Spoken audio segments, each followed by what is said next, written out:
Bien, empecemos con la discapacidad y la inclusión. Dice, si una persona tiene discapacidad, tiene que ir sí o sí a una escuela especial o puede hacer su trayectoria escolar en escuelas de educación obligatoria. Bueno, según el artículo 24 de la Convención sobre los Derechos de la Persona con Discapacidad, dice que el Estado va a asegurar un sistema de educación que sea inclusivo en todos los niveles y modalidades para las personas con discapacidad, ¿verdad? Un alumno con discapacidad no puede quedar excluido del sistema de educación obligatoria por tener una discapacidad, porque eso es una exclusión y lo puedo denunciar al INADIS o a las autoridades correspondientes. Le tiene que garantizar que pueda estudiar en la primaria, en la secundaria, y muchas personas que no tienen una discapacidad intelectual pueden hacerlo en terciario o en universidad. Obviamente, también el Estado debe garantizar que se hagan ajustes razonables y se tomen todas las medidas individuales necesarias para que se desarrolle el máximo de las competencias de esas personas. O sea, existen leyes, vuelvo a repetir, a nivel internacional, nacional y jurisdiccional de cada provincia que garantizan el derecho a una educación igualitaria para todos. Lo que no significa que todos los alumnos con discapacidad quieran o puedan ser beneficiarios de un proceso de inclusión.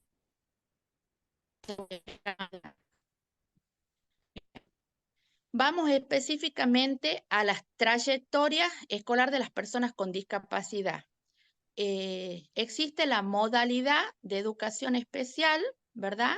Que es la encargada de asegurar el derecho a una educación igualitaria a todas las personas con discapacidad dentro del sistema educativo argentino. Esto lo dice específicamente en el artículo 11 de nuestra Ley de Educación Nacional 26.206. La modalidad de educación especial es transversal a todos los niveles y modalidades del sistema educativo. ¿Por qué? Porque trabaja en coparticipación y participa en todos los niveles y modalidades cuando hay procesos de inclusión. Primero veamos, digamos, el órgano de la modalidad de educación especial es la Escuela de Educación Especial. Cómo estaría organizada y cómo trabaja, digamos, en base, o sea, en el lugar físico. En la modalidad de educación especial, lo primero es el centro de estimulación temprana. Cuando un niño, un bebé nace y se detecta que tiene una discapacidad, es derivado al centro de estimulación temprana, donde trabajan diferentes especialistas, psicólogos, fonoaudiólogos, terapistas físicos, terapistas ocupacionales, que trabajan en equipo con las familias, ¿verdad? A partir de los 0 a los 3 años, la primera infancia. Trabaja con todos los profesionales, pero quien coordina el equipo es el especialista, digamos, en el caso de cada discapacidad. Si a los 3 años el equipo evalúa que no se han alcanzado los objetivos propuestos, puede continuar hasta los 4, hasta los 5 y a veces hasta los 6 años en el centro de estimulación temprana, que a veces no es tan recomendable por la edad y porque se considera que existen otros espacios más favorecedores para el desarrollo de esa persona. Luego está el nivel inicial especial, que es desde la infancia, 4 y 5 años. Convengamos que en la educación especial las edades pueden variar hasta 2 años de diferencia. O sea, un alumno tiene que cursar en la sala o grado que le corresponde de acuerdo a la edad cronológica.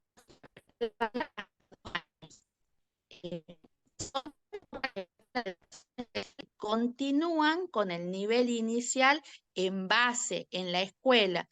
¿Por qué? Porque ahora todos los niños deben hacer, todos los alumnos con discapacidad, los niños con discapacidad, deben cursar el nivel inicial en las escuelas de educación obligatoria. Sí o sí, el nivel inicial obligatorio de 4 y de 5 con las configuraciones de apoyo necesarias que se requieran. Y bueno, a partir de ahí, cuando egresa el nivel inicial, se vuelve a evaluar y se define la trayectoria escolar. Después está el nivel primario especial, que va a partir de los 6 a los 12 años, que también está dividido por el primer ciclo y el segundo ciclo, y depende también de la edad cronológica. Antes, con el modelo médico de discapacidad, se los organizaba por discapacidad. Estaban todos los alumnos con síndrome de Down en un aula, todos los alumnos con discapacidad intelectual leve en otra aula. Ahora son aulas heterogéneas, como debería ser, y se los ubica, digamos, por la edad cronológica que le corresponde. De ahí tenemos el nivel secundario especial, que es el SEISE, Servicio Educativo Integral Secundario Especial, que va desde los 13 a los 18 años y también está organizado por ciclos. Tenemos el primer ciclo, que es la formación básica, que va de los 13 a los 16 años. El segundo ciclo, que es la formación específica, que va de los 16 a los 18, y el tercer ciclo, que ya es la formación articulada, que son las prácticas laborales, que va desde los 18 a los 20 años. Los secundarios de las escuelas especiales están divididos por talleres de capacitación.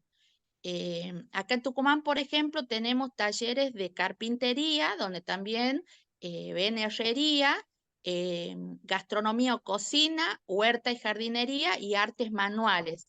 Y actualmente estamos trabajando en los diseños curriculares de cada taller para que ya esté todo especificado a nivel provincial.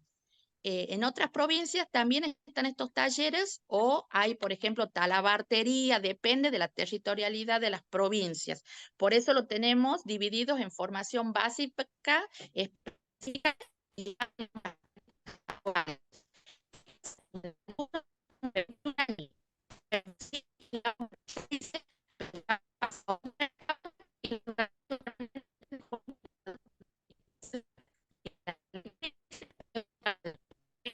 hasta los 30.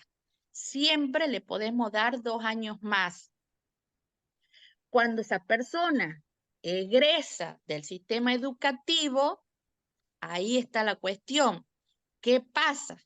En algunos lugares existen los talleres protegidos o talleres de formación profesional donde se especializan en algo y los podemos incluir, digamos, en trabajos oficiales.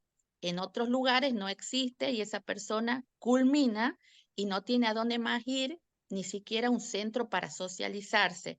Eso es muy triste. Todo lo que yo le estoy diciendo es lo que dice la ley a nivel nacional de la modalidad de educación especial. ¿Se cumple siempre? No. ¿Quiénes son los que debemos garantizar que se cumpla? Los docentes.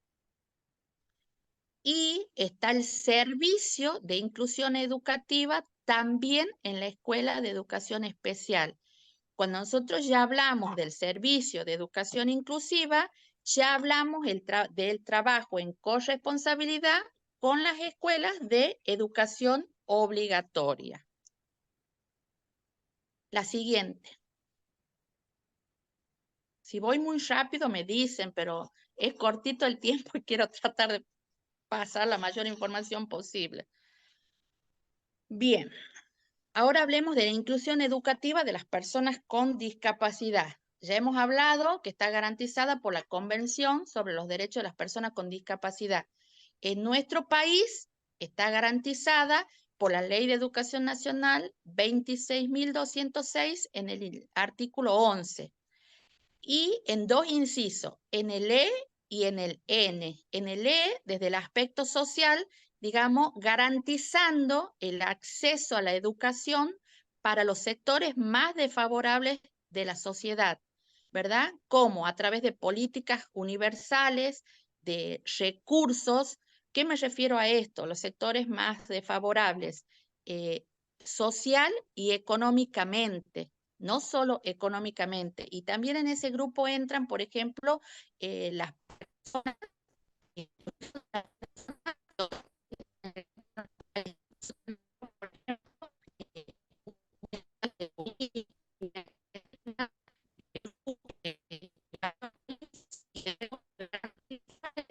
educación teniendo en cuenta sus características culturales, porque ellos no están acostumbrados, o sea, de acostumbrarse se acostumbra a nuestra cultura, pero ellos trabajan de otra forma y los contenidos en los otros países son diferentes a los nuestros. Bueno, ahí también entran esos alumnos en el inciso E. Y en el inciso N, ya relacionado específicamente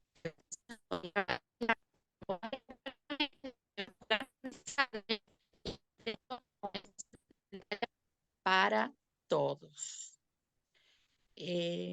Bueno, la convención ya hemos hablado, que en el artículo 24 está especificada, y de ahí tenemos la ley 24.901 del sistema de prestaciones básicas de discapacidad. Acá tiene, en el capítulo 5, habla de los servicios específicos, y en el artículo 21 y 22 se habla de propiciar las condiciones para que las personas con discapacidad puedan hacer su escolaridad inicial, primaria y secundaria en escuelas de educación obligatoria. Y de ahí tenemos la resolución 311/16, que digamos es lo más actual, uno dice del año 2016, pero es lo más actual que tenemos en nuestro país, que es del Consejo Federal de Educación. Esta resolución tiene 4 anexos. El primero es de la promoción, acreditación, certificación y titulación de las personas con discapacidad en corresponsabilidad con todos los niveles y modalidades. ¿Qué significa eso? Una persona con discapacidad